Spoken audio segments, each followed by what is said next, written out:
নমস্কার বন্ধুরা, কেমন আছো সবাই? আবারও একটা ব্লগ নিয়ে চলে এলাম। তো আজকে সকাল সকাল সবাই ঘুম থেকে উঠে পড়েছি। আর বাড়িতেই তো অনেক শাক হয়েছে, তো মা সকালবেলাতেই শাকগুলো তুলে নিচ্ছে। আজকে তো আমাদের বাড়িতে জয়পদ্মার ভোগ আছে, সেজন্য।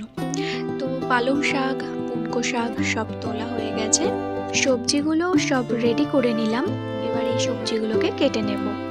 আর মা না গতকাল রাতে কিছু সবজি কেটে রেখেছিল, মূলো, লাউ, আলু। তো আমি আর মা বসে গেছি সবজি কাটতে। তো প্রায় সবজি কাটা হয়ে এসেছে। আর আজকে আমাদের জয়পদ্মার ভোগের রান্না হবে পালং শাকের তরকারি, খিচুড়ি, একটা সবজির টক, বেগুন পোড়া আর শাক পোড়া। এগুলোই ভোগের রান্না হয়, নিরামিষ ভোগ। তো এদিকে সব রান্নার জোগাড় করা হচ্ছে। আমাদের যিনি রান্না করবেন সেই কাকুও চলে এসেছেন, তো সব জোগাড় করছে।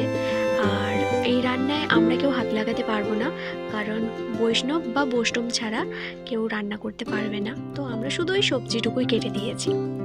তো ভোগ রান্নাটা উনুনেই করা হবে, তাই উনুন জ্বালানো হচ্ছে। আর আমি এদিকে সব মশলা রেডি করে দিয়েছি, কারণ আমরা তো রান্নার কাজে হাত দিতে পারবো না। তো খিচুড়ি ভোগটা চাপিয়ে দিয়ে কাকু সবজিগুলো ধুয়ে নিয়ে চলে এসেছে। আর আজকে না আমার ননদরাও আসছে, এখনই হয়তো চলে আসবে। তো বলতে বলতেই চলে এসেছে আমার ননদিনী আর ভাগ্নি।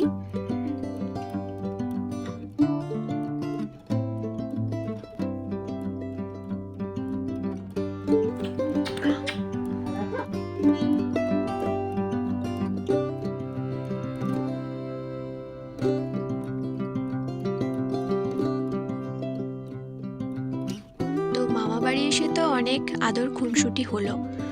তো মা তারপর চলে গেল স্নান করতে। আর ওর মামা গিয়েছিল বাবাকে ডিউটি থেকে আনতে। তো বাবা চলে এসেছে বাড়িতে। ভোগ বাবা না থাকলে কি হয় বলো। তো আমিও এদিকে স্নান সেরে নিয়েছি। এবার ঠাকুরের যেখানে ভোগ নিবেদন হবে সেখানে আলপনাটা দিয়ে দেব। তো আমার আলপনা দেওয়া কমপ্লিট। এবার নিচে গিয়ে দেখি চলো ভোগ রান্না কত দূর হলো। তো এদিকে ভোগ রান্নাও কমপ্লিট। এটা পালং শাকের তরকারি, আর এটা টমেটো, আলু, বেগুন, মূলো দিয়ে টক, খিচুড়ি, বেগুন পোড়া আর শাক পোড়া। তো ঠাকুরের ভোগটাও রেডি করা হয়ে গেছে। এবার ঠাকুরকে নিবেদন করা হবে।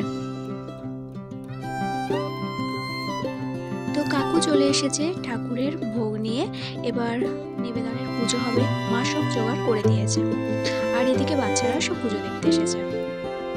তো পুজো কমপ্লিট, ভোগ নিবেদন কমপ্লিট। এবার চলো সব খাওয়া দাওয়ার ব্যবস্থা করি। তো ঠাকুরঘর থেকে এসে দেখলাম সবাই চলে এসেছে। ভোগ নিবেদন তো ঠাকুরকে করা হয়ে গেছে, তাই সবাইকে খেতে বসিয়ে দেওয়া হলো। আর ও আর কাকু দুজন মিলেই খাবারটা পরিবেশন করে দিচ্ছে। ওরা তো সবাই ভোগটা পরিবেশন করছে, আমি আর কি করব, তাই যেটা সব থেকে আগে দরকার আমি সেটাই দিলাম।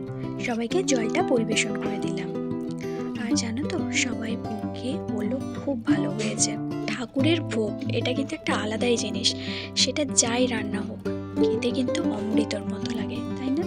সেটা বাড়িতে যত ভালো করেই রান্না করো, ঠাকুরের ভোগের মতো স্বাদ কিছুতেই আসে না।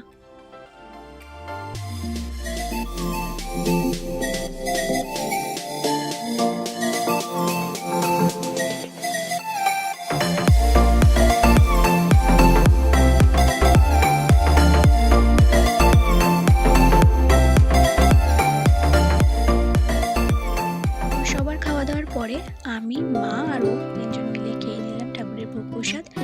তো আমার ব্লগটা তোমাদের কেমন লাগলো অবশ্যই কমেন্টে জানিও। আর তোমরা যারা আমার ব্লগ দেখছো অথচ চ্যানেলটাকে এখনো সাবস্ক্রাইব করোনি, তারা সাবস্ক্রাইব করে দিও।